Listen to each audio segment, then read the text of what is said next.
Hi, நல்லா சூப்பரான சூடான மசாலா வடை செய்கிறதுக்கு பருப்பு வந்து நான் ஊற வச்சுருந்தேங்க. இப்போ அதிலிருந்து கொஞ்சம் பருப்பு எடுத்து தனியாக வச்சுக்கலாம். வச்சுட்டு ஒரு மிக்ஸி ஜாரில் நம்ம வரமிளகாய், சோம்பு, சின்ன துண்டு பட்டை, ஒரே ஒரு கிராம்பு, கொஞ்சமாக தட்டின இஞ்சி இது எல்லாத்தையும் சேர்த்துட்டு கொரகொரப்பாக அரைச்சி எடுத்துக்கலாங்க. அரைச்சி எடுத்துகிட்டு இப்போ நம்ம ஊற வச்சுருந்தோம்ல பருப்பு, அதை வந்து சேர்த்துக்கலாம். சேர்த்துட்டு இப்போ நம்ம இதை நல்லா கொரகொரப்பாக அரைச்சி எடுத்துன்னு வந்துடலாங்க.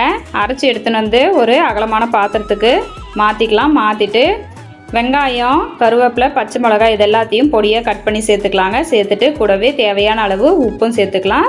நம்ம முழுசாக எடுத்து வச்சுருந்தோம்ல பருப்பு, அதையும் சேர்த்துட்டு எல்லாத்தையும் நல்லா கலந்து வர்ற மாதிரி கலந்து விட்டுக்கலாங்க. கலந்து விட்டுட்டு தேவையான அளவு மாவு எடுத்து இந்த மாதிரி உள்ளங்கையில் வச்சு ப்ரெஸ் பண்ணோன்னா வடை வந்து ரெடி ஆகிடும். இப்போ ரெடி பண்ண இந்த வடையை சூடான எண்ணெயில் நம்ம வந்து சேர்த்துக்கலாங்க.